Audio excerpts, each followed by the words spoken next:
I'm Matt Arendis. I'm Midwest Territory Manager. I've never been more excited. He's famous from the 30-30 trainer. Yeah, did the 30-30 trainer with Cory G. Never been so excited to be the smallest person in the gym. You guys killed it this morning. So this morning these guys up here are going to be giving some information to motivate, kind of give you some knowledge that you could be using at any given time. And we're really excited to hear from them. So please give them all your attention. And there will be a Q&A after. Yeah, all right, excellent. Take it away. Thanks. So guys, if any of you follow me on social media, which most of you do, you guys have been seeing I've been hyping the Mindset Manual, which is a book that I've been writing for the last year and a half. And so basically, especially with the age that you guys are, you're getting ready to go out into the real world and be adults and try to get a job or have your own job, be an entrepreneur. And so these are just some principles that Dustin and I have followed for years, and that's why you guys are standing in this gym right now. And so I think if you just grab a couple things today that you can go off into life. We already made the gains in the gym.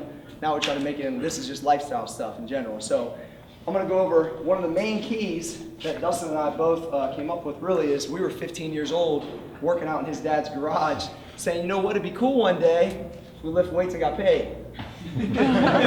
So I want that to soak in for a second. This was over 20 years ago, and we're in my dad's old beat up rusty garage, listening to hip hop and lifting weights as 15, 16-year-old kids. And now fast forward 20 some years, we had an event at our gym today, 5 a.m. People came from all over the country to come listen to hip hop and lift weights. So where do those things start at, and when does it become, a fantasy or just an idea that's out there that's unattainable, or when does it become your driving force to where you lock into it and start aligning everything daily so that your path, your life leads to it?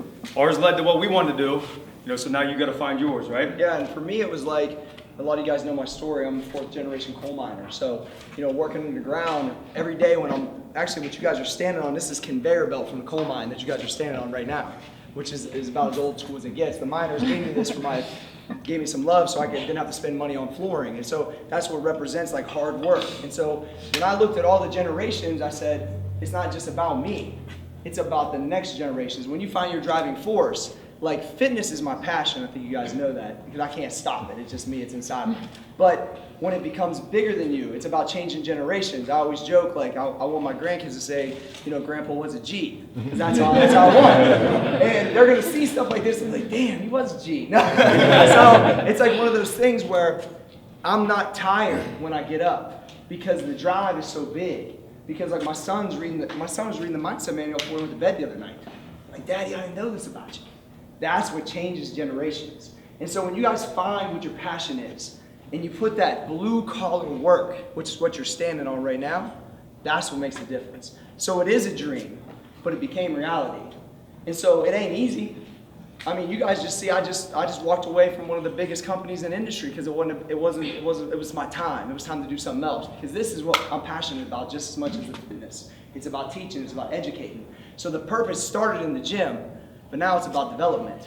And so if you guys can find out what your passion is, and you mesh it with what the purpose is, and everybody's is different. Everybody's is different. Dustin's is different from mine. We might have the same goal, but his passion, his purpose is different than my purpose, and your purpose will be different. And guess what? It doesn't matter if anybody believes it. I used to tell people all the time, Dustin remembers it, I'm gonna be on the cover of magazines, I'm gonna own my own gym. I was 160 in high school with no abs. People were like, what? How's that gonna happen? But it took 15 years. It isn't just like my rap album went platinum overnight. You know what I'm saying? It took time. And we went through so many things over time. We had this gym open, and we thought we were about to have it open. The guy walked in and said, hey, you didn't meet code, you guys are shut down. We had 6 months trying to climb out of that, wasn't it, D? Oh yeah, new architectural plans, all kinds of stuff. And even once we had it up and rolling for years, just because we had that vision and we locked everything in, doesn't mean it was gonna be easy, and didn't mean we got sidetracked. There was at one point, maybe 5 or 6 years ago, where it looked like the gym might even go under. This was when social media was just starting to take off, so really, no one knew us outside of Pataskala. We still had this big vision for it, but no one knew us except for the people right across the street. So we're at a point where the business is struggling, and so now I'm starting to think the dream's over. And I'll never forget, Cory came to me and he said, D, he said, I see the vision for the gym. It doesn't matter if we're struggling now. We're gonna make this the most famous gym in the world. We're gonna be bigger than Westside Barbell. People all over the world are gonna know about Old School Gym.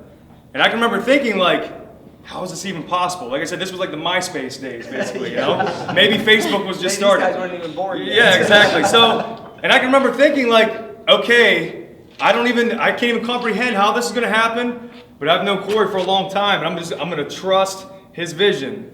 You know, and now look, you guys have came from all over here. The gym obviously made it through that rough point, and we're rolling. You know, and so just because you get locked in to your vision doesn't mean it's always going to be easy. And then you're not at some point going to hit that hiccup and think, oh, maybe it's not going to work out. You just got to keep grinding. But how you're able to get through the hiccup is number 2, is wake your ass up. It's the work. It's the grind. Like, look, like I talked about, when the purpose is real, I get up, I'm not tired. Maybe, like, physically sometimes, but I literally, like, get up, I'm blind as shit, so I put my contacts in, and I look at myself, and I'm like, wake the fuck up, Cory! That's what I think in my head. I don't say it because I wake up my whole house. But that's really what I think, because that's what changes the game. It's a separator. Guys, on any college campus, there's somebody stronger than me, there's somebody leaner than me, there's somebody smarter than me, but I'll outwork their ass. That's the thing. That's the thing about me. Every day, 4 a.m. Every day, 4 a.m. I get out of bed like, yeah, it's time. And that's how you got to be. But if the passion is there, it doesn't feel like work, guys. And so when people think like, how the hell am I going to get up at 4 a.m.? How am I going to get up at 5? You might get up at 8. Get up at 7. Transition your time, because there's uninterrupted time in the mornings that is special. Because you guys, look, my kids are sleeping. My wife's sleeping. Most of the world is sleeping, so I can think clearly. I can get my workout in. I can develop myself in the gym. I can develop myself out of the gym. And if you guys take that serious, maybe not right now on Thursday night when you're out at the bar, I get it. You guys, I get the age group, but understand that I've been doing that for a decade. And if me and you are in the same business, if we got the same personal training studio and you get up at 7 and I get up at 4, who's gonna win? Unless you're the most efficient person I ever met, you ain't gonna beat me. And so that's the separator. And if you want it bad enough, that's what makes the difference right there. So I mean, that's the key. When Dustin started getting up earlier, he came out of college, he came in the business a little bit later, his business started growing more. You got more hours, you got more time. I mean, you got plenty of time to sleep when you're dead. And that's it. And so I hang out with Arnold, you know what he says? He travels all over the world. His kids told me that he gets up in the morning, he's knocking on the door at 5 a.m. Want to take a bike ride? Arnold Schwarzenegger could have retired how many years ago? But he can't stay in bed because he's so excited about what's going on. And that's where you got to get it. And if you're not that way, then you're not doing probably what you're meant to do. And you're at the age group right now, don't settle.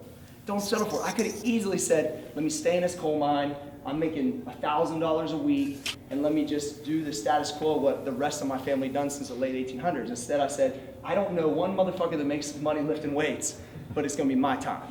And also, where we're from back home, there wasn't nobody to look up to, right, Dustin? I mean, we had our parents that would work hard, but at the end of the day, it was like there was nobody that... It was more just acceptable. Yeah. You know, and not that there's anything wrong with that lifestyle, but if you want something bigger for yourself, you got to be able to latch onto it. I wanted to be like somebody where I come from that people look up to. I wanted the high school kids to go, I can be like Cory. And that's, once again, that comes back to the purpose. Define your goals. That's key. Now, people think like it's kind of cheesy to write down your goals. But I'm going to tell you what, $1 notebook that all y'all got, or your notes section on your phone, whatever it is, could make all the difference in the world. Now I copy them and put them on my blog at Cory G Fitness, but normally I wrote it down every day. I got a stack of notebooks at my house. And if you would go through and see how these goals became reality over the last 10 years, it's unbelievable. I go back through them and think, man, I was thinking that big already then, and maybe it carried over for 1 or 2 notebooks. Then eventually I got to cross it out. So if you can pick 6 things, 3 of them might be a little lofty, 3 of them might be something, you know, it's in your wheelhouse, you have to look at them every day, or it's out of sight, it's out of mind. You know, something I want to add to that too, you know, on top of writing down your goals, and I tell this to my athletes all the time, once you pick your goal, you can't be afraid or embarrassed to say it out loud. You know, so too often I hear people say, oh yeah, this year I'm going to, you know, try to place at state, or oh, I'm going to, you know, try to be trained. As soon as you start to say try, then you're already accepting in your head that it might not happen. You know, you got to be able to say your goals out loud before they're going to happen, because then that's when you start to believe it. And if you start to believe it, other people are going to believe it. If you can't say it out loud and with confidence, you might as well forget it. So don't ever be, you know, ashamed or embarrassed. Don't feel like you're bragging. You're setting the tone and saying, here's what I'm going to do. Not what I'm going to try to do. This is what I'm setting out for myself, and now I'm going to align my day after day, to be able to get to it. Next is be relentless. If I want you to be my friend, I won't leave you alone. That's how you got to be. If I want to learn from you, you will know me. It doesn't matter how big you are. It doesn't matter what you do. Dr. Serrano, who actually lives pretty close here, he was my chief formulator at Muscle Farm. I was taking a company's protein called Beverly International back in the day, and his name was on the front of the jug.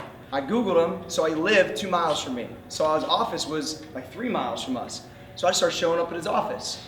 He wouldn't see me the first time, wouldn't see me the second time. Third time, I saw him behind the desk. He said, dude, what do you want? I said, I think we should be friends. That's it. And he goes, what? I was like, man, you know, I don't come from an academic background. I want to learn from you. Same thing with Louis Simmons. Same thing with Arnold Schwarzenegger. Like, if I want to know and learn from you, I'm like a bad, fly. Like, that's the key, though, because I'm persistent. In the industry, you know, I live here, so at the Arnold Classic, I've been going there since 2000. I knew I could be me this entire time. I went to all these supplement companies. I should be your fitness guy. I should do the programming. I can interact with the customer. No one's fucking listening to me. So I'm here like this, banging on the door. Boom, boom, I'm saying, come on, answer it. No one's fucking answering it. 5 years later, you know what I said? Maybe I'll start my own thing. Maybe I know how to take care of the customer because I know what I would want if I was you guys. And so that's how I set out to do it. I used to think back, if one of these supplement dudes, we didn't have the internet when I was first taking supplements in 96, 97 really. I was like, if one of these dudes was taking supplements and they tweeted me back, hey, this is how you take creatine. I probably would have always bought their creatine because they care. Guess what? I care. And so when it wasn't about that anymore, that's why I left. And so, because it's really about you guys. You're the ones that support us. And so at the end of the day, you got to have that relentless. If your purpose is there, your passion is there, then it's don't take no for an answer. If any of you guys want to learn from me, you hit me up and I go, make it happen. Well, what's that mean? I don't know. What's it mean?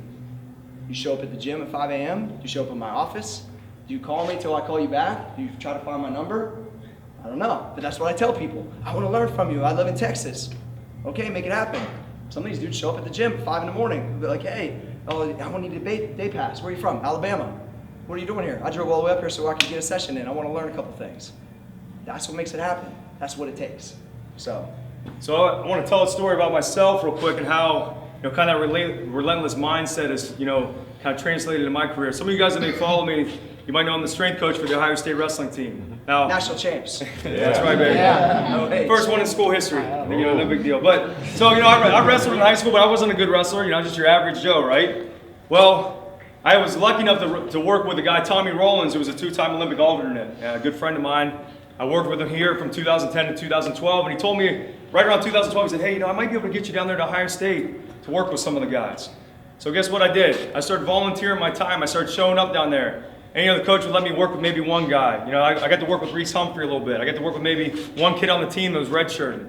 And so for a year and a half, 3 days a week, I would drive down there. They're not paying me a penny, right? 45 minutes each way, rain, snow, shine, it didn't matter. And I'd go there, and some days I'd have one guy to work with, some days 3 or whatever. I was like, you know what? I know I can make an impact on this team, so I'm going to get down there and I'm going to prove my worth to them. And I can still remember about a year into this, my wife's probably getting sick of it because she's thinking, you got a business to run, you're blocking off your morning to go down there and train them for free when you got clients you could be training here and making money. And I remember there was a huge snowstorm, it was like level 1, level 3, whatever it is where you're not supposed to be on the road unless you're going to the hospital or something. Yeah. She was like, Reese is out of town, you're only going to have one guy today, you're going to drive all the way down. I said, I committed to Coach Ryan that I'm going to be there 3 days a week. I said, I'm driving down there. So now let's fast forward, a little ways down. I did that for a year and a half. Now I got an NCAA championship ring. I helped them win the first team title in school history. I'm on staff down there. I'm the strength coach, So you might see me on Instagram and think, oh, he's the man. He must have been a great wrestler. No, you know what it was? I proved my worth to him, and I was relentless. Once I got my foot in the door, I was like, no one's taking this from me. And there was even, other strength coaches that have came and went since I've been there. But you know what? They weren't able to grind it out like me, and that's why I'm in that position. Talk about being recognized at the dual meet. That was pretty neat. Yeah, so I got to be, so I obviously the strength coach, I do most of the stuff behind the scenes. I'm in there working out with them and, put them through the lifts or whatever, but there's no glory on the mat for it. I'm not out there coaching them on the mat because I'm teaching them wrestling, right? Well, this year, Coach Ryan asked me to be an honorary coach for a home dual meet. So we did the home dual meet against Arizona State. I got to put on the suit before the match. I go out there in St. John's Arena, get my hand raised, and they're, read my credentials out. And a standing ovation. You have 6,000 to 7,000 people in St. John's Arena. I thought, fuck, I never even wrestled at the state tournament. And here I am getting my hand raised in a suit with a national title ring on. So it was a pretty surreal moment, But my point is that didn't happen without waking up, I had the goal to be the most sought after strength coach for wrestlers in the country, which obviously I'm still grinding towards that. And I was relentless. Once my foot was in the door, I didn't stop. You know, there could have been many times where I could have said, you know what, this is too much work. I'm missing out on too much money at the gym. But I kept the big picture locked into my head, and a big part of it was because of the brainwashing from this guy. So, you know, the stuff you see him putting out there, you know, reading the mindset, man, you just gotta trust in it, believe in it, you'll be all right. So next is be a gamer. Now you got all this stuff in check, right? But now it's time. Just like me, I'm walking in Arnold Schwarzenegger's office. I see Life-Size Terminator, you know, the True Lies plane. I see all the pictures with presidents, and this is my shot. I got my idols gonna walk in, and do I get a chance to do business with them? Am I gonna pee down my leg? Or am I gonna be a gamer? Because that's why I tell my son at home, you know, he did a couple like pitch hit and run contests, like Gregory's, we show up. That's it. That's the brainwash I'm already starting. He's 10.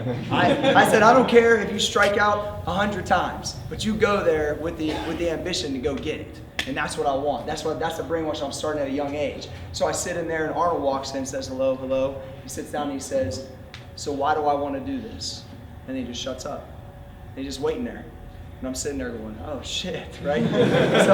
so I just start talking because no one's talking. I said, look, I think we need to teach kids how to quit texting in the gym, start supersetting again, bring back the 70s stuff. Let me go dig into the pumping iron stuff. Let me teach them that work.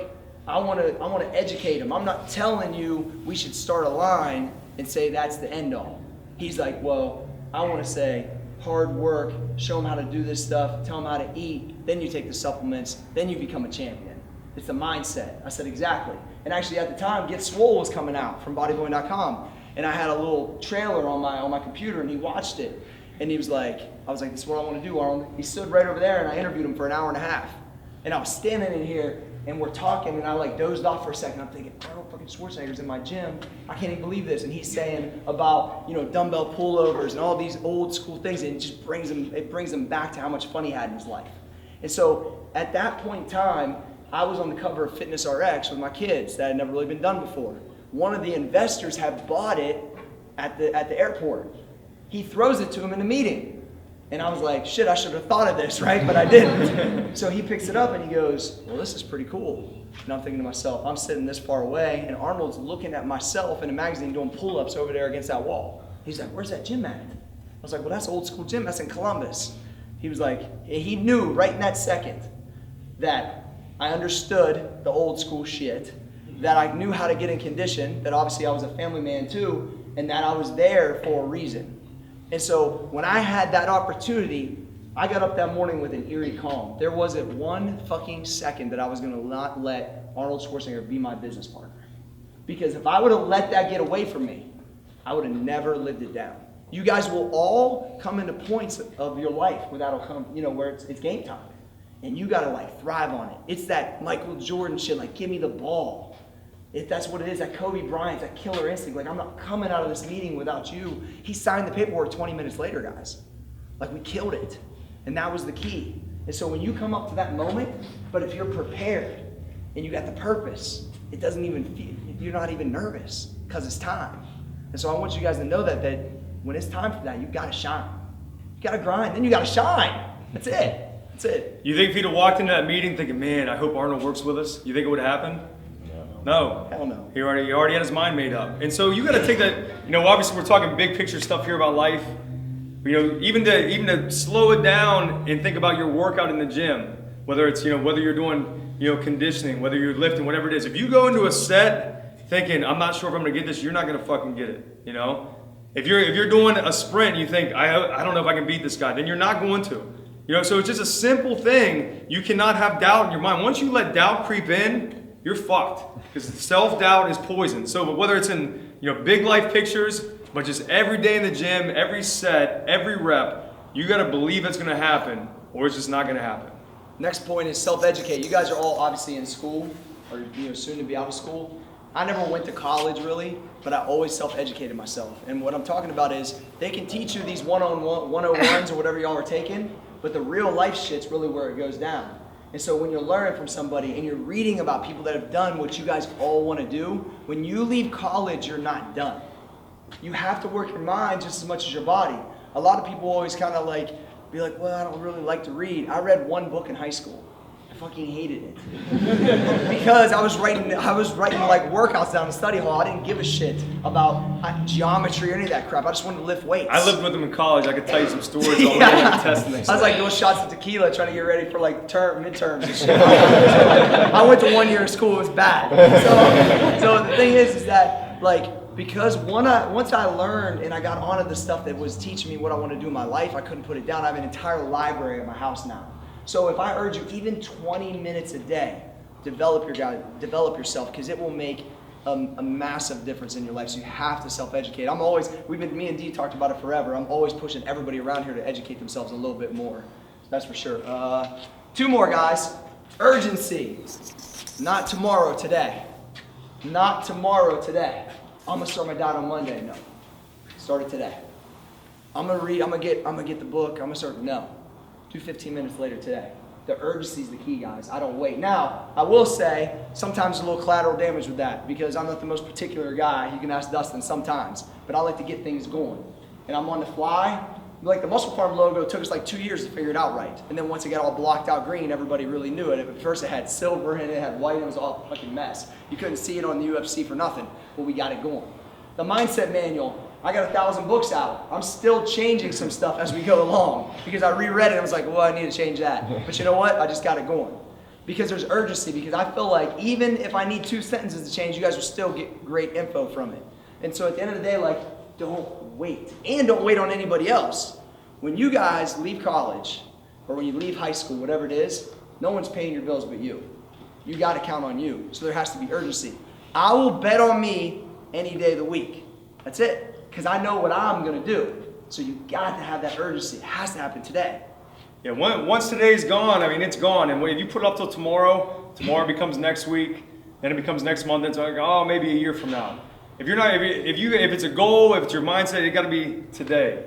You know, once today's gone, that's it. If Dustin would have waited a little bit longer to call down to Ohio State or go down, he wouldn't have been getting his hand raised with the block O in the middle of St. John's. Like, that's the urgency you guys gotta take. And sometimes you just gotta, like he's talked about going on the fly, you just gotta figure things out as you go. You don't have to have the business plan or whatever it is completely ironed out and every single detail figured out. Go and make it happen. Like you're saying, don't wait on someone else. That's one of the biggest excuses I hear for people, whether it's not start their new workout plan, not to start their own business, not to go away to school because their friend's not sure if they're gonna, whatever it is, don't wait on someone else. Once you got your mind made up, put one foot in front of the other, and then you figure it out from there. You're not always gonna know. I mean, some of the stuff that we're working on right now, we don't know what the end result is gonna be, but we just know we gotta get it started and go with it. And the last thing I want to talk about is daily perspective. So I always talk about, like, you get up out of bed, you like stub your toe, maybe your dog shits on the floor, maybe your car don't start, you're like, and somebody goes, hey, how's your day going? You're like, oh, I'm having a bad day. Well, you're really not having a bad day. I'm gonna tell you about my bad day. My old man got in a car wreck probably about 7-8 years ago. I looked for him for 24 hours and found out that it was a fatal accident, 1 car accident. It was probably the worst day I could have ever dreamed of. So every day is a good day compared to that day. Everybody has one of those days. Hopefully it isn't as drastic as mine.